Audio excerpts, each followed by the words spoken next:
ইবলিস আল্লাহকে অস্বীকার করতো না, শুধুমাত্র আল্লাহ রাব্বুল আলামিনের একটা হুকুম পালন না করার কারণে আল্লাহ রাব্বুল আলামিন তাকে অভিশপ্ত করলেন। দুনিয়াতে সে যতদিন থাকবে অভিশপ্ত, জাহান্নামে যখন যাবে চিরস্থায়ী জাহান্নামে সে অভিশপ্ত। আমরা দেখতে পেলাম আল্লাহ পাকের এই যে ক্রোধ, এই যে গজব, তার নাজিল হওয়ার মূল কারণটা কি? অবাধ্যতা, আল্লাহ পাকের অবাধ্যতা। দেখুন আদম আলাইহিস সালামও কিন্তু গাছের ফল খেয়ে ফেলেছিলেন বা গাছের কাছে গিয়েছিলেন, যদিও ফল খাওয়ার কথাটা কিন্তু কোরআনে নেই। কোরআনে আছে তারা গাছের কাছে চলে গিয়েছিলেন। আর আমরা এটাকে অনেক এক্সটেনশন করেছি, গন্ধম ফল ইত্যাদি ইত্যাদি। এটা কি ফল ছিল এটা বড় কথা না, বড় কথা হচ্ছে আল্লাহ পাক বলেছিলেন গাছের কাছে যাবে না। আদম এবং হাওয়া আলাইহিস সালাম তারা চলে গিয়েছিলেন। দেখেন এখানেও কিন্তু আদম এবং হাওয়া আলাইহিস সালাম তারা আল্লাহ পাকের আদেশটা কিন্তু লঙ্ঘন করেছে, ইবলিসও করেছে। কিন্তু ইবলিস চিরস্থায়ী জাহান্নামী হচ্ছে, পক্ষান্তরে আদম আলাইহিস সালাম তওবা করে ফিরে আসছেন। এই তওবা করার কাজটা কিন্তু ইবলিস করে নাই। তাকে যখন জিজ্ঞাসা করা হলো যে তুমি কেন সিজদা করলে না, যাকে আমি আমার দুহাত দিয়ে সৃষ্টি করেছি তাকে কেন সিজদা করলে না, কিসে তোমাকে নিষেধ করলো সিজদা করতে? ইবলিস তখন উল্টা যুক্তি দিয়েছিল যে খলাকতানি মিন নার ওয়া খলাকতাহু মিন তিন, আমাকে সৃষ্টি করেছেন আপনি আগুন দিয়ে আর আদমকে মাটি দিয়ে। ইবলিস নিজের দোষ স্বীকার না করে, তওবা না করে, উল্টা নিজের ভুলটাকে প্রমাণ করতে চাইলো যেটাই সঠিক। ইবলিস কিন্তু সীমা লঙ্ঘন করার কারণে চিরস্থায়ী জাহান্নামী হচ্ছে না, বরং তার ভুলের উপরে অটল থাকার কারণে হচ্ছে। এবং এটাকে সাবিত করতে চাচ্ছে সে, আপনি রং, আমি রাইট, আমি আগুনের তৈরি, আমি কেন মাটির তৈরি আদমকে সিজদা করব? এই কারণে আবা ওয়াস্তাকবার, সে উদ্ধত হলো এবং অহংকার প্রদর্শন করলো। এই দুটো কারণে সে মূলত জাহান্নামে যাচ্ছে। পক্ষান্তরে আদম আলাইহিস সালাম তওবা করেছেন, সাথে সাথে ভুল বুঝতে পেরে বলেছেন রব্বানা যালামনা আনফুসানা ওয়া ইল্লাম তাগফির লানা ওয়া তারহামনা লানাকুনান্না মিনাল খাসিরিন। এই দোয়াটা তিনি পড়েছেন, আল্লাহ পাক তখন তাকে মাফ করে দিয়েছেন। আর এই দোয়াটা শিখিয়েও দিয়েছেন আল্লাহ পাক নিজেই। এই দোয়াটা আল্লাহ নিজেই শিখিয়ে দিয়েছেন, তারপরে তিনি এটা পড়েছিলেন। এখানে আপনি পার্থক্য বুঝতে পারছেন। আদম সন্তান ভুল করবে, এটা স্বভাব তার, আদম সন্তান ভুল করবেই। আল্লাহ পাক বলেছেন যে তোমরা যদি পাপ না করতে তাহলে আল্লাহ পাক অন্য কোনো সম্প্রদায়কে নিয়ে আসতো, যারা পাপ করে তওবা করতো, আল্লাহ ওদেরকে মাফ করে দিতেন। আল্লাহ পাকের এত দয়া। পক্ষান্তরে ইবলিস কিন্তু এই কাজটা করেনি। এখানে পার্থক্য আমরা বুঝতে পারছি যে আদম সন্তান আদম আলাইহিস সালাম তিনি তওবা করে ফিরে এসেছেন। এখানে আপনি বুঝতে পারছেন আল্লাহর ক্রোধ এবং গজব ইতিহাসের শুরুতে নাজিল হলো, হিস্ট্রির শুরুতেই। যদি আপনি আদম সৃষ্টি থেকে শুরু করে কিয়ামত পর্যন্ত একটা ইতিহাসের বই চিন্তা করেন, তাহলে প্রথম পৃষ্ঠাতেই এই ঘটনা, প্রথম পৃষ্ঠাতেই ইবলিস অবাধ্য হলো, আল্লাহ পাক রাগান্বিত হলেন। তাহলে আল্লাহর ক্রোধ এবং গজব নাজিলের প্রথম কারণ কি? আল্লাহর অবাধ্যতা এবং অহংকার, উদ্ধত আচরণ করা, আল্লাহর আদেশ নিষেধ না মানা, সিম্পল। আল্লাহ পাকের আদেশ নিষেধের পরোয়া না করা, এটা হচ্ছে গজব নাজিলের প্রধান কারণ। আর ক্ষমা প্রাপ্তির প্রধান কারণ কি? তওবা। আদম আলাইহিস সালাম তওবা করেছেন, আল্লাহ পাক মাফ করে দিয়েছেন। এবার সামনে যাই। আদম আলাইহিস সালামের দুই ছেলে হাবিল এবং কাবিল, কে কাকে হত্যা করেছিল? কাবিল হাবিলকে হত্যা করেছিল, কাবিল হাবিলকে হত্যা করেছে। সূরা মাঈদার মধ্যে ঘটনাটা চমৎকার করে দেয়া আছে। যখন কাবিল হাবিলকে হত্যা করতে চাচ্ছিল, আর এটা কোনো মেয়ের সংক্রান্ত বিষয় ছিল না যেমনটা অনেকে বানিয়েছে, এটা ছিল এই কারণে যে হাবিলের কুরবানি কবুল হচ্ছিল। কারণ হাবিল কুরবানি করছিল আল্লাহকে সন্তুষ্ট করার জন্য, আর কাবিলের কুরবানি কবুল হচ্ছিল না। তখন কবুল হওয়ার নিদর্শন ছিল যে ওই জবাই করা পশুটাকে আসমান থেকে কোনো আগুন এসে খেয়ে ফেলতো, এটা হচ্ছে কবুলিয়তের নিদর্শন। এখন এটা নাই। তো কেন আমার ইবাদত কবুল হচ্ছে না? ওটা হচ্ছে এই হিংসার বশবর্তী হয়ে কাবিল হাবিলকে হত্যা করেছে। আর হাবিল বলছিল যে তুমি যদি আমাকে হত্যা করার জন্য হাত বাড়াও, আমি তোমাকে হত্যা করার জন্য হাত বাড়াবো না। এটা ছিল হাবিলের কথা। কাবিল যখন হত্যা করে ফেললো, এরপর সে তার ভাইয়ের লাশটা নিয়ে বসে আছে। লাশ কিভাবে দাফন করতে হয় এটা তার জানা নাই। আল্লাহ পাক তখন কাককে পাঠালেন। কাক অনেক প্রাচীন প্রাণী, মনে হয় আমাদের চেয়ে আগে হয়তো বা পৃথিবীতে কাক ছিল, হতে পারে, আল্লাহ ভালো জানেন। আল্লাহ পাক কাককে তখন পাঠালেন, সে তার ঠোঁট দিয়ে মাটি খুঁড়ে দেখিয়ে দিল কিভাবে মাটি খুঁড়ে দাফন করতে হয়। সুবহানাল্লাহ। শিক্ষা আমাদের চারপাশে আছে, প্রকৃতি থেকে আল্লাহ পাক শিখতে বলেছেন। পাহাড় থেকে শেখেন কিভাবে দৃঢ়তার সাথে দাঁড়িয়ে থাকতে হয়। মানুষ সমালোচনা করবে, আঘাত করবে, অত্যাচার করবে, এরকম ঢিল আপনার গায়ে লাগবে, ঢিল ভেঙে চূর্ণ বিচূর্ণ হয়ে যাবে, পাহাড় দাঁড়িয়ে থাকবে।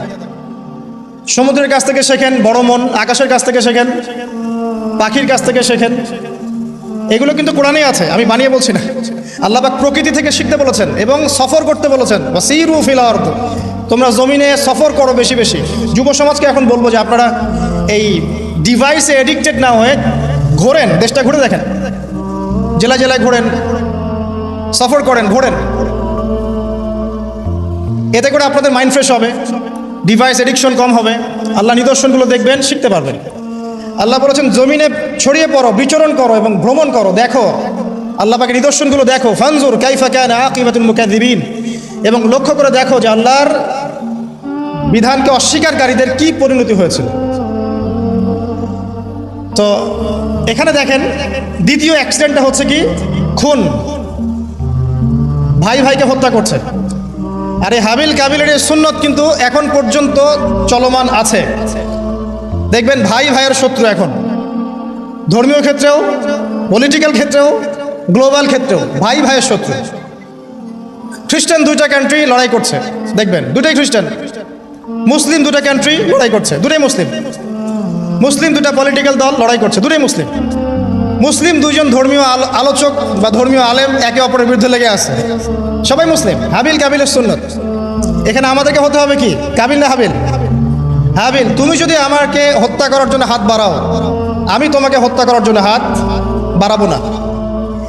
একটা হাদিস বলি আপনাদেরকে, নবী সাল্লাল্লাহু আলাইহি ওয়াসাল্লাম বলেছেন পৃথিবীতে সর্বপ্রথম হত্যাকাণ্ড ঘটিয়েছে কাবিল।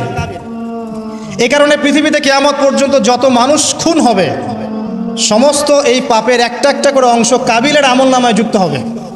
নাউযুবিল্লাহ। এই হাদিস জানতেন? নবীর সন্তান কাবিল কিন্তু নবীর সন্তান। তো ভাষা, বংশ, রক্ত এগুলো কিন্তু আল্লাহর কাছে হক এবং বাতিলের মানদণ্ড না, তাকওয়া ছাড়া। যাই হোক, সামনে যাই। এখানে আপনি দেখছেন আল্লাহ পাকের এই যে গজব কাবিলের উপরে আসলো, কারণটা কি? সীমালঙ্ঘন, সীমালঙ্ঘন করা, হত্যা। তাহলে বুঝলেন যে হত্যাকাণ্ড বাড়লে আল্লাহ পাকের গজব আসবে, যেটা এখন শেষ জামানায় বাড়ছে। নবী করিম সাল্লাল্লাহু আলাইহি ওয়াসাল্লাম বলেছেন শেষ জামানায় যে ব্যক্তি কাউকে হত্যা করবে সে জানবে না আমি কি জন্য হত্যা করছি, আর যাকে হত্যা করা হবে সেও বুঝবে না যে আমাকে কেন হত্যা করবে। এটা কি বুঝতে পারেন? এখন যাকে হত্যা করা হচ্ছে সে জানবে না আমাকে কেন মারা হচ্ছে, আর যে হত্যা করছে সেও আসলে জানে না আমি কি জন্য তাকে মারছি।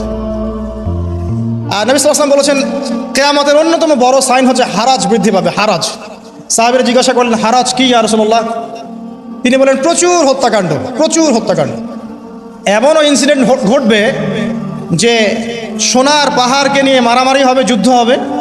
যেই সোনার পাহাড় বের হবে ইউফ্রেটিস নদীর ভিতর থেকে, যেখান থেকে কয়দিন আগে একটা শহর বের হয়েছে আর কি। এই কয়দিন আগেই দেখবেন ইরাকের ওই নদীর নিচ থেকে একটা শহর বের হয়েছে, যেটা অনেক 3000 বছর আগের শহর, এখন বের হয়েছে। আল্লাহ ভালো জানেন, এভাবে হয়তো বা সোনার পাহাড়ও বের হবে, আল্লাহু আলাম। আল্লাহ ভালো জানেন, আমরা জানি না কবে হবে, আমরা জানি না। নবীজি বলেছেন এই সোনাগুলোকে কেন্দ্র করে প্রায় 80টার মতো দেশ, 80টার মতো ফ্ল্যাগ তারা যুদ্ধে জড়িয়ে পড়বে, এবং প্রতি হাজারে যারা যুদ্ধে জড়াবে তাদের প্রতি হাজারে 999 জন মানুষ মারা যাবে। নবীজি মুসলিমদেরকে বলেছেন মুসলিমরা যেন ওই সোনাতে টাচ না করে, ওটা হাত দিয়ে ছুঁয়েও না দেখে, এখান থেকে যেন দূরে থাকে। যাই হোক, সামনে চলেন। এরপরে নূহ আলাইহিস সালাম, নাম শুনেছেন? 950 বছর তার কওমকে দাওয়াত দিয়েছেন। কত বছর? তার কওমকে এক আল্লাহর ইবাদতে দাওয়াত দিয়েছিল। তার কওমের প্রধান সমস্যা ছিল শিরক। তারা কিছু মূর্তির পূজা করত। তার নামগুলো আল্লাহ পাক সূরা নূহে বলেছেন, সূরা নূহের শেষের পৃষ্ঠার মধ্যে আছে। নূহ আলাইহিস সালামের কওমকে যখন দাওয়াত দেওয়া হচ্ছে তারা বলতো যে লা তাযারুন্না আলিহাতাকুম ওয়ালা তাযারুন্না ওয়াদ্দা ওয়ালা সুআ ওয়ালা ইয়াউসা ওয়া ইয়াউক ওয়া নাসরা, তোমরা তোমাদের উপাস্যদেরকে ছেড়ে দিও না, তোমরা আদ, ইয়াগুস, ইয়াউক, নাসর এই উপাসকদেরকে ছেড়ে দিও না, এই মূর্তিদেরকে ছেড়ে দিও না। মানে তারা স্ট্যাচু ওয়ার্শিপ করতো আর কি, নূহ আলাইহিস সালামের কওম। এছাড়া আরও কিছু পাপ ছিল, কিন্তু মূল পাপ ছিল তাদের শিরক, আল্লাহর সাথে শিরক করা। আল্লাহ পাক এই কওমটাকে ধ্বংস করেছেন মহাপ্লাবন দিয়ে। এমন প্লাবন যা ইতিহাসে কখনো হয়নি, এমন বন্যা যা ইতিহাসে কখনো হয়নি। প্রায় পুরো পৃথিবীর প্রায় বেশিরভাগ অংশ ওই বন্যায় ডুবে গিয়েছিল। এবং এই পানির উচ্চতা সম্পর্কে কোরআনে এসেছে, সূরা হুদের মধ্যে আছে যে পাহাড়ের চূড়া পর্যন্ত পানি ছিল, পাহাড়ের চূড়া পর্যন্ত পানি ছিল। এবং একটা পাহাড়ের উপরে নূহ আলাইহিস সালামের ছেলে বসে গিয়েছিল, বাবা ডাকছে আসো আমার সাথে, আল্লাহর গজব থেকে আজকে কেউ বাঁচাতে পারবে না। সে বলছে যে আমি পাহাড়ে উঠে যাব ইনশাল্লাহ, পাহাড়ে উঠে যাব আমি বেঁচে যাব ইনশাল্লাহ, বলেনি সরি, পাহাড়ে উঠে যাব আমি বেঁচে যাব। তখন নূহ আলাইহিস সালাম বললেন যে আজকে আল্লাহর গজব থেকে কেউ বাঁচাতে পারবে না। এরপর একটা বড় ঢেউ আসলো, এসে বাবা এবং ছেলের মাঝখানে পার্থক্য করে দিল। নূহ আলাইহিস সালাম বলেছিলেন আল্লাহ সে আমার আহল, আমার পরিবারের একজন, তাকে মাফ করে দাও। আল্লাহ পাক বলেছেন লাইসা মিন আহলিক, সে তোমার পরিবারের কেউ না। এখানেও দেখেন নবীর সন্তান ঈমান না আনার কারণে কুফরির হালতে মৃত্যুবরণ করল এবং আল্লাহ পাকের মহাপ্লাবনে গজবে ধ্বংস হলো। এখানে একটা গজব পেলেন, বিশাল বন্যা, জলোচ্ছ্বাস। তাহলে এর কারণ কি? নূহ আলাইহিস সালামের পুরো কওম, মাত্র 40টা বা 80টা পরিবার বাদ দিয়ে বাকি সবাই ডুবে গেছে। আমরা যারা এখন পৃথিবীতে বেঁচে আছি, হোক সে হিন্দু বা মুসলিম বা খ্রিস্টান বা বুদ্ধ, হুয়েভার হি ইজ বা জিউস, আমরা সবাই ওই 80টা পরিবারেরই সদস্য। আমাদের বাপদাদারা ওইখানে গিয়ে মিলবে, কারণ তার আগে কোনো মানুষ এখন পৃথিবীতে বেঁচে নাই। আমরা যারা বেঁচে আছি কোনো না কোনোভাবে আমরা ভাই, জানেন, কোনো না কোনোভাবে আমরা আত্মীয়, আমরা সবাই আত্মীয়। তো ওই 80টা পরিবারই এখন পৃথিবীতে বেঁচে আছে, এখানকার বংশধররাই। এখানে আমার প্রশ্ন যে বলেন নূহ আলাইহিস সালামের কওমকে কোন পাপের কারণে ধ্বংস করে দেওয়া হয়েছে? আমরা বলবো যে বাংলাদেশের জনগণকে আমরা বলবো যে শিরক ছেড়ে দেন, কবর পূজা ছেড়ে দেন, মাজার পূজা ছেড়ে দেন, শিরকের যত ক্যাটাগরিজ আছে এগুলো থেকে তওবা করে ফিরে আসেন, অন্যথায় আল্লাহ পাকের গজব কেউ ঠেকাতে পারবে না। শিরক থেকে বেঁচে না আসলে, বেঁচে না থাকলে আল্লাহর গজব ঠেকানোর কেউ নাই। আল্লাহ পাক শিরকের পাপটা মাফ করেন না, অন্য যে কোনো পাপ আল্লাহ পাক যাকে ইচ্ছা মাফ করতে পারেন, তবে তওবা করে মারা গেলে আল্লাহ মাফ করতে পারেন। তওবা না করে মারা গেলে ক্ষমা না পাওয়ার সুযোগই বেশি। তো যেখানে যেখানে দেখবেন এখনও এই শতাব্দীতেও, এই সালগুলোতেও বন্যা, দুর্যোগ, ভূমিকম্প, জলোচ্ছ্বাস ইত্যাদি হচ্ছে, দেখবেন ওই কওমগুলো কোনো না কোনোভাবে শিরকের পাপের সাথে সংযুক্ত আছে, কোনো না কোনোভাবে তারা শিরকের পাপের সাথে সংযুক্ত আছে। হয় তারা ধর্মের ক্ষেত্রে শিরক করছে, না হয় ইকোনমিক সেক্টরে শিরক করছে, না হয় অন্য কোনো বড় সেক্টরে শিরক করছে, নয়তো তারা আল্লাহ পাকের সমস্ত বিধান বাদ দিয়ে মানুষের মানবরচিত বিধানগুলোকে প্রাধান্য দিয়েই কাজ করছে। কোনো না কোনো জায়গায় শিরক আছে। আল্লাহ পাক এই কারণেই গজব পাঠাচ্ছেন। সামনে যাই চলুন। এরপরে আদ জাতি। আদ জাতির লোকরা ছিল প্রচণ্ড লম্বা চওড়া, অনেক লম্বা। আর আমি যেগুলো বলছি এগুলো কোনো রূপকথা নয়, এগুলো সবগুলো কোরআনের পাতায় পাতায় আছে। সূরা বাকারা পড়েন, সূরা হুদ পড়েন, সূরা নূহ পড়েন, বনী ইসরাঈল সূরাটা পড়েন, সূরা শুআরা পড়েন, এগুলোর মধ্যে এই ঘটনাগুলো পাবেন।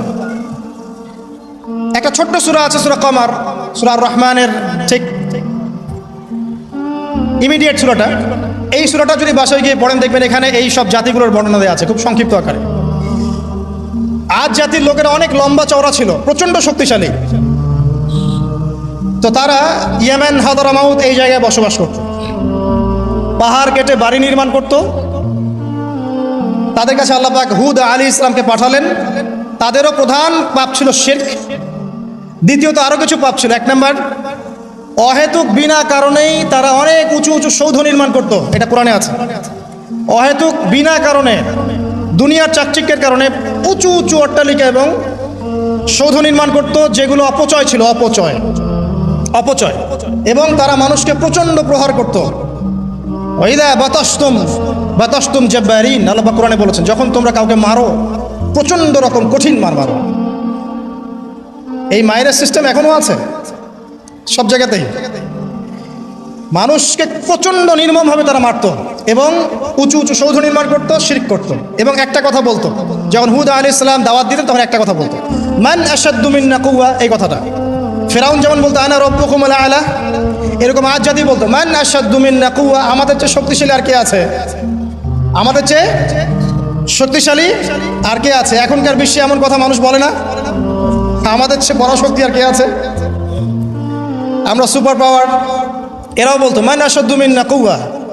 আল্লাহ পাক বলছে আওয়ালাম ইয়ালামু আন্নাল্লাহা হুয়া খালাকাকুম হুয়া আশাদ্দু মিনহুম কুওয়া। তারা কি জানে না যে আল্লাহ তাদেরকে সৃষ্টি করেছে, সেই আল্লাহ ওদের চেয়ে শক্তিশালী। আল্লাহ পাক এই কওমটাকে ধ্বংস করলেন কিভাবে? 7 দিন কন্টিনিউয়াসলি, 7 দিন প্রচণ্ড টর্নেডো, এই যে আমরা যেটা বলি ঝড়, ঘূর্ণিঝড়, টর্নেডো, এরকম বজ্রপাত এবং প্রচণ্ড টর্নেডো, ঘূর্ণিঝড়, এগুলো দিয়ে 7 দিনের মধ্যে এই কওমের প্রত্যেকটা মানুষকে আল্লাহ পাক এমনভাবে ধ্বংস করলেন, খেজুর গাছের ডাল যেমন পড়ে থাকে মাটিতে, এইভাবে তারা মাটিতে পড়েছিল। এখানে বলেন আল্লাহ পাকের আযাব আর গজব নাজিলের মূল কারণটা কি ছিল তাহলে? শিরক, অপচয়, অহংকার আর মানুষকে মারা। মানুষকে মারা আল্লাহ পাক সহ্য করেন না, জানেন? মানুষের চেহারায় মারতে নাই। দেখবেন আমাদের কারোর সাথে গন্ডগোল হলে আগে চেহারায় ঘুষি, তাই না? এই চেহারায় মারা নিষেধ। একটা হাদিসের মধ্যে আছে যে চেহারাটা আল্লাহ পাকের, এটা তো আসলে মারিফত, আমরা এটাকে এভাবে ব্যাখ্যা করতে পারবো না, কিন্তু চেহারা আল্লাহ পাক তার নিজস্ব মানে হাত দিয়ে, আল্লাহ পাকের নিজস্ব কুদরতি হাত দিয়ে আল্লাহ পাক সৃষ্টি করেছেন মানুষের চেহারায় মারতে আল্লাহ পাক নিষেধ করেছেন। আর মানুষকে অন্যায় কারণে মারা হলে আল্লাহ পাক নারাজ হন, খুবই অসন্তুষ্ট হন। কোনো ব্যক্তি যদি কোনো মানুষের জীবন বাঁচায়, সে যেন পুরো মানব জাতির জীবন বাঁচালো, সূরা মাইদার মধ্যে আছে। আবার কোনো ব্যক্তি যদি অন্যায় কারণে একটা মানুষকে হত্যা করে ফেলে, সে যেন পুরো মানব জাতিকে হত্যা করে। আজকে বিশ্বের বুকে সবচেয়ে সস্তা রক্ত কাদের? অথচ একজন মুসলিম যে ব্যক্তি লা ইলাহা ইল্লাল্লাহ পড়ে, এই ব্যক্তি যতদিন পর্যন্ত জীবিত আছে আল্লাহ পাক কিয়ামত দিবেন না ইনশাআল্লাহ। একজন ব্যক্তি পৃথিবীতে যতদিন থাকবে যে লা ইলাহা ইল্লাল্লাহ কালিমা পড়ছে, আল্লাহ আল্লাহ বলছে, ততদিন পর্যন্ত আল্লাহ পাক কিয়ামত দিবেন না ইনশাআল্লাহ। একজন মুসলিমের সম্মান দেখেন তাহলে। সেই মুসলিমদের রক্ত এখন সস্তা, চাইলেই যে কেউ মারতে পারে। ফান্তাজিরু, আল্লাহ পাক বলেছেন তোমরা অপেক্ষা করো, ওয়া ইন্না মাআকুম মিনাল মুনতাজিরিন, এবং আমরাও তোমাদের সাথে অপেক্ষা করছি। আল্লাহ পাক কোরআন এটা বলেছে। এরপরে সামনে যান, এর পরের জেনারেশন আসলো সামুদ জাতি। সামুদ আদ জাতির ভাই, একই রকম, ওরাও ফিজিক্যালি অনেক স্ট্রং, তাল গাছের সমান সমান লম্বা, পাহাড় কেটে কেটে বাড়ি নির্মাণ করে।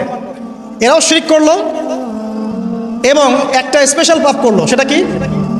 আল্লাহ পাকের একটা মুজিজা আল্লাহ পাক দান করলেন ওদেরকে, উট, একটা উটনি, যেটা সালেহ আলাইহিস সালামের উটনি ছিল। তো আল্লাহর পক্ষ থেকে ইনস্ট্রাকশন ছিল যে এই উটনি তোমাদেরকে দুধ দিবে আর অনেক সুযোগ সুবিধা দিবে। আল্লাহ পাকের মুজিজা, মিরাকেল, এটাকে নষ্ট করো না, ধ্বংস করো না। তখন সালেহ আলাইহিস সালামের কওমের কয়েকজন ব্যক্তি এই উটটাকে হত্যা করলো, উটের পা কেটে ফেললো, উটটাকে হত্যা করে ফেললো। আল্লাহ পাকের নিদর্শনকে অস্বীকার করার কারণে আল্লাহ পাক এদেরকে ধ্বংস করলেন। কিভাবে? বজ্রপাত, বিজলি দিয়ে। এখন দেখেন না বজ্রপাতে বহু মানুষ মারা যাচ্ছে, এটা নতুন না, কিন্তু এই বজ্রপাতে সামুদ জাতিকে আল্লাহ পাক ধ্বংস করেছে। তাহলে এই বজ্রপাত কি প্রাকৃতিক দুর্যোগ না আল্লাহর গজব? এই যুগের মিডিয়াগুলো তখন থাকলে বলতো যে সামুদ জাতি আজকে প্রাকৃতিক দুর্যোগে ধ্বংস হয়েছে এবং নূহ আলাইহিস সালামের কওম প্রাকৃতিক একটা বড় বন্যায় ধ্বংস হয়েছে, এবং আজ জাতি ধ্বংস হয়েছে প্রাকৃতিক ঝড়ে। তারা কখনোই বলতো না আল্লাহর পক্ষ থেকে ঝড় এসেছে, আল্লাহর পক্ষ থেকে বজ্রপাত এসেছে, আল্লাহর পক্ষ থেকে প্লাবন এসেছে। বিকজ সব কিছু হয় প্রকৃতি থেকে, এখানে আল্লাহ বলতে কিছু নাই। তো প্রকৃতিকে, তার সংজ্ঞা কি, প্রকৃতি কে নিয়ন্ত্রণ করে, এর কত প্রকার কী কী, এগুলোও শেখান আমাদেরকে। প্রকৃতি কাকে বলে, প্রকৃতি কত প্রকার, প্রকৃতি কী কী, কে একে নিয়ন্ত্রণ করে, সূক্ষ্মভাবে শিরকি আকীদা ঢুকিয়ে দেওয়া হয়, সূক্ষ্মভাবে। যাই হোক, সামুদ জাতি ধ্বংস হলো কিভাবে? এভাবে, বজ্রপাতে। আর ইদানিং বজ্রপাত বাড়ছে। এখান থেকে আপনারা বেঁচে থাকতে হলে শিরক থেকে বেঁচে থাকেন। এরপরে চলেন সামনে যাই, আরেকটা জাতি, শুআইব আলাইহিস সালামের কওম, তার নাম কওমে মাদিয়ান। কি নাম? মাদিয়ান। আমি তো গল্প বলছি আপনাদেরকে, শুনতে কি খারাপ লাগছে? কোরআন থেকে বলছি শর্ট করে। মাদিয়ান, তো মাদিয়ান কওম, তাদের পাপ ছিল তারা নবীদের সাথে তর্ক করত। যখন শুআইব আলাইহিস সালাম সুন্দর করে নসিহত করতেন এবং শুআইব আলাইহিস সালাম খুব সুন্দর করে কথা বলতে পারতেন, তাকে আল্লাহ পাক বাচন ভঙ্গি দিয়েছিলেন, অত্যন্ত চমৎকার করে কথা বলতেন, সাজিয়ে গুছিয়ে যুক্তি দিয়ে। তো শুআইব আলাইহিস সালামের সাথে তারা খুব তর্ক করতো, 1 নাম্বার। 2 নাম্বার, শিরক করতো তারা। এবং আর 2টা বড় পাপ ছিল। এক, তারা মাপে কম দিত। কি করতো? এই পাপটাকে চেনা যায় বাংলার মানুষ, মাপে কম দেওয়ার পাপ। আচ্ছা, এই পাপে আমাদের চেয়ে এক্সপার্ট কেউ নাই মনে হয় পৃথিবীতে। আমরাই পৃথিবীর সবচেয়ে এক্সপার্ট যারা মাপে কম দিতে পারি। মাপে কম দেওয়া নিয়ে কিছু হাদিস আমি নিয়ে এসেছি, আপনাদেরকে শোনাবো ইনশাল্লাহ পরে। তো মাপে কম দিত এবং একটা কাজ করতো, মানুষের সম্পদ অন্যায়ভাবে আত্মসাৎ করত। এই পাপটা চেনা যায়? দাড়ি টুপিওয়ালা মানুষদের কি এই পাপটা চেনা যায়? মানুষের সম্পদ অন্যায়ভাবে আত্মসাৎ করা। অনেক ক্ষেত্রে আমরাও এখানে জড়িত হয়ে গেছি না? আল্লাহ মাফ করুক। তো মানুষের সম্পদ অন্যায়ভাবে তারা আত্মসাৎ করত। এই আয়াতটা 8 বার কোরআনে আছে যে তারা মানুষের সম্পদ অন্যায়ভাবে আত্মসাৎ করত। আল্লাহ পাক এই কমটাকে ধ্বংস করলেন কিভাবে? সবাইকে একটা জায়গায় সমবেত করলেন। প্রথমে বৃষ্টি হচ্ছে না, খুব খরা, বৃষ্টি হয় না খরা। এরপরে হঠাৎ আকাশে মেঘ দেখা গেল, সুন্দর মেঘ, মনে হচ্ছে শীতল বাতাস প্রবাহিত হচ্ছে, বৃষ্টি হবে। সবাই একটা মাঠে সমবেত হলো। হওয়ার পরে আল্লাহ পাক এক মুহূর্তের মধ্যে ভূমিকম্প দিয়ে এটাকে ধ্বংস করে দিলেন। মনে রাখবেন, পৃথিবীতে সর্বপ্রথম যে কওমকে আল্লাহ পাক ভূমিকম্প দিয়ে ধ্বংস করেছেন তার নাম এই শুআয়ব আলাইহিস সালামের কওম, কওমে মাদিয়ান। কি নাম? কওমে মাদিয়ান। অতএব আপনারাও মাপে কম দিতে থাকেন, আর মানুষের সম্পদ অন্যায়ভাবে আত্মসাৎ করতে থাকেন, আর ভূমিকম্পের অপেক্ষা করতে থাকেন। যদি ভূমিকম্প নাজিল হয় আল্লাহর পক্ষ থেকে, তাহলে মনে রাখবেন এর পিছনে 2টা পাপ দায়ী মূলত। 1, মাপে কম দেওয়া, আর 2, মানুষের সম্পদ অন্যায়ভাবে আত্মসাৎ করা। এরপরে সামনে যান, লুত, কওমে লুত, লুত আলাইহিস সালামের কওম। এটা পৃথিবীর সবচেয়ে অ্যামেজিং কওম, বিস্ময়কর। মানে এ এমন এক পাপ করেছে যে পাপ বিশ্বের কোনো মানুষ করে না। তবে উম্মতে মুহাম্মাদের কিছু মানুষ এই পাপ করছে। আবার বলছি, লুত আলাইহিস সালাম এর কওম এমন পাপ করেছিল যেই পাপ এই বিশ্বে, মহাবিশ্বে কেউ কখনো করে নাই। কিন্তু উম্মতে মুহাম্মাদির কিছু মানুষ এই পাপ করছে এবং করবে, এটা আমাদের নবীজি ভবিষ্যৎবাণী করে গেছে। সেটা হলো শিরকের সাথে সমকামিতা। সমকামিতা কি বোঝেন? ছেলে ছেলের সাথে যৌন সম্পর্ক স্থাপন করছে, নাউযুবিল্লাহ, এবং মেয়ে মেয়ের সাথে যৌন সম্পর্ক স্থাপন করছে, নাউযুবিল্লাহ। ইদানিং ছেলে ছেলের ব্যাপারটা কমছে, মেয়ে মেয়েরটা বাড়ছে। দেখবেন মেয়ে মেয়ে এখন যৌন সম্পর্ক স্থাপন করছে। কিভাবে আমরা জানি না, এটা বুঝেও আসে না যে কিভাবে এটা পসিবল। আল্লাহ রাব্বুল আলামিন এদেরকে ধ্বংস করলেন এমনভাবে, এটা অ্যামেজিং। আল্লাহ পাক 2জন ফেরেশতাকে পাঠালেন, একজনের নাম জিবরাইল আর একজন মিকাইল। তারা 2জন ছোট ছোট বালকের বেশে, একটু ইয়াং মানুষের বেশে লূত আলাইহিস সালামের বাসায় গেলেন এবং এলাকার লোকজন খবর পেল যে নতুন 2জন মেহমান এসেছে। কওমের মধ্যে নতুন 2টা মেহমান এসেছে। তারা গিয়ে লূত আলাইহিস সালামকে বলছে, তোমার মেহমানদেরকে আমাদেরকে দাও। লূত আলাইহিস সালাম বলছেন, আমার মেয়েরা আছে, চাইলে আমার মেয়েদেরকে বিয়ে করে নাও। দেখেন একজন নবী কত দরদি হলে এই কথাটা বলতে পারেন উম্মার জন্য, যে তোমরা এই পাপ কাজ ছেড়ে দাও, আমার মেয়েরা পড়ে আছে, চাইলে আমার মেয়েদেরকে বিয়ে করে নাও। আর এই কম বলছে যে তুমি খুব ভালো করেই জানো লূত আমরা কি চাচ্ছি। কথা কি বুঝতে পারছেন? তখন তিনি বলছেন, আলাইসা মিনকুম রাজুলুন রশিদ। সূরা হুদ পড়ে দেখেন, তোমাদের মধ্যে কি একটাও ভালো মানুষ বাকি নাই? তখন এরা বলছে, তুমি লূত নিজেকে খুব পবিত্র মনে করো? লূত আলাইহিস সালাম সমকামিতায় বিশ্বাসী না, তার পরিবার বিশ্বাসী না, এই কারণে তার পরিবারকে ক্রিটিসাইজ করা হচ্ছে। তুমি কি খুব বেশি পবিত্র মনে করছো আমাদের চাইতে? তাহলে এই কম থেকে তোমরা বের হয়ে যাও। সমকামী কম এরকম জবাব দিল আর কি। তো আল্লাহ পাক কি করলেন, ওই 2 ফেরেশতা জিবরাইল এবং মিকাইল আলাইহিস সালাম, তাদের পাখা ছিল, ফেরেশতাদের পাখা থাকে, আর জিবরাইল আলাইহিস সালামের প্রায় 600টা পাখা আছে। কয়টা? 600 পাখা। তো এই 2টো পাখা দিয়ে তিনি ওই কওমে লূতকে উঠালেন, মাটির থেকে এভাবে তুলে আসমানে উঠালেন। আসমানে ওঠানোর পরে আল্লাহ পাক উপর থেকে পাথরের বৃষ্টি বর্ষণ করলেন, রজম পাথরের বৃষ্টি বর্ষণ করলেন। এবার এটাকে উল্টে তিনি এভাবে দাফন করে দিলেন। এটা এখন জর্ডানের ডেড সি, মৃত সাগর, এখানে এই কমটা ছিল। জর্ডান ডেড সি, মৃত সাগর, এখানে এই কমটা ছিল। এখানে দেখেন আল্লাহ পাকের আযাব আর গজব নাজিলের মূল কারণটা কি হলো? শিরক, সীমালঙ্ঘন এবং সমকামিতা, যেটা এখন আমরা মানে ব্যক্তি স্বাধীনতা মনে করি। আবার সমকামিতা এখন ব্যক্তি স্বাধীনতা, বাক স্বাধীনতা। একজন মানুষ চাইলেই একটা মেয়ের সাথে সম্পর্ক করতেই পারে, একটা ছেলে চাইলেই সম্পর্ক করতেই পারে। এবং বিশ্বের কিছু কান্ট্রি, যাদেরকে আমরা উন্নয়নশীল কান্ট্রি বলি বা একদম রুলিং স্টেট মনে করি আর কি, যাদের কথায় বিশ্বের অনেক স্টেট ওঠে আর বসে, এইসব কান্ট্রির মধ্যে এটা জায়েজ, লিগ্যালি জায়েজ, আইনত জায়েজ, করতেই পারে। বাধা দিলে আপনার সমস্যা, ওটা আইনে লজ আছে যেটা করা যাবে, আপনি বাধা দিচ্ছেন কেন? তারা ম্যাগাজিন বের করে, তারা আন্দোলন করে, রেইনবো ফ্ল্যাগ আছে ওদের 7 রঙের, এটা দিয়ে পতাকা দিয়ে মিছিল করে। তার মানে আল্লাহ পাকের গজব আসা কি বাকি আছে এখনো? আসে নাই, আবার বলেন আলহামদুলিল্লাহ। আসে নাই এখনো, বলেন আলহামদুলিল্লাহ। মনে করেছেন এদের সংখ্যা বাংলাদেশে নাই? দৃষ্টান্তমূলক শাস্তি না হলে এদের সংখ্যা তো বাড়বেই। দিন দিন এদের সংখ্যা বাড়ছে। আরেকটা কথা বলে রাখি, তোমরা যারা মিউজিক্যাল ইনস্ট্রুমেন্ট, তারপরে এই যে সিনেমা, সিরিয়ালস, সাংস্কৃতিক অনেক কর্মকাণ্ড, এইসব জগতের সাথে যারা সম্পৃক্ত আছো তোমরা, এই জগতের ভিতরে এই সমকামিতার প্রবণতা কিন্তু অনেক বেশি। বলবেন যে ভাই আপনি জানলেন কেমন করে? আমি জানি বলেই তো এই জায়গায় দাঁড়ায় আছে, এই জায়গায় দাঁড়িয়ে আপনাকে শোনাচ্ছি। আপনি জানেন আল্লাহ পাক আপনাকে এখানে দাঁড় করাবো ইনশাআল্লাহ। খুব সতর্ক থাকবেন। এবং দিন দিন এটা বাড়ছে। আরে বাড়ার পিছনে একটা কারণ বলে দিই আমি, এই কারণটা যদি বন্ধ করা যায় ইনশাআল্লাহ এটা বন্ধ হয়ে যাবে। নৈতিকতার সাথে এই কারণটা যদি বাস্তবায়ন করা যায় ইনশাআল্লাহ বন্ধ হবে। সেটা হলো পর্নোগ্রাফি বন্ধ করে ফেলতে পারলেই ইনশাআল্লাহ তাআলা দেখবেন যে এই মহামারীগুলো কমে যাবে। একটা বিষয় মানুষ জানে না, সেটা করবে কিভাবে?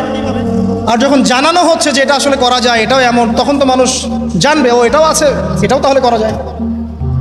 যাই হোক, যারা বুদ্ধিমান তাদের জন্য ইশারা যথেষ্ট। পর্নোগ্রাফি যদি বন্ধ করতে পারি আমরা ব্যক্তিগতভাবে, অ্যাসোসিয়েশন ওয়াইজ বা রাষ্ট্রীয়ভাবে, এবং এটা করাটা উচিত, এটা করা খুবই উচিত। যুব সমাজকে যদি বাঁচাতে চাই এবং আমরা যদি বাঁচতে চাই, কোনো সন্দেহ নাই এটা বন্ধ করতে হবে। এবং ভিতরে ভিতরে এই বিষয়টা আমাদের সমাজের মানুষদেরকে ভিতর থেকে পশু বানিয়ে তুলছে আর কি। এটা আমরা বুঝতে পারছি না। এর ফলে ধর্ষণ বাড়ছে, জেনা বাড়ছে, এবং বাজে যৌন কর্মকাণ্ড বাড়ছে, বিকৃত যৌন চর্চা বাড়ছে, সমকামিতা বাড়ছে। এগুলোর মূল কারণ এটা বন্ধ করতে পারলে ইনশাআল্লাহ তাআলা এই প্রবলেম অনেকটাই সলভ হয়ে যাবে ইনশাআল্লাহ। আমরা রিকোয়েস্ট করব যারা দায়িত্বশীল, যাদের কাছে এই ক্ষমতা আছে, তারা যেন এই ক্ষমতাটাকে কাজে লাগায়। আল্লাহ পাক তৌফিক দান করুন, আমিন। এরপরে সামনে চলেন মূসা আলাইহিস সালামের কওম ফিরআউন। এই ব্যাপারে অনেক জানেন আপনারা, কারণ কোরআন খুললেই ফিরআউন আর মূসা। ফিরআউনের বড় পাপগুলো কি ছিল? 1 নাম্বার, সে বলেছিল আনা রব্বুকুমুল আ'লা, আমি তোমাদের মহান রব, মানে শিরক। 2, সে ডিভাইড অ্যান্ড রুলে বিশ্বাসী ছিল।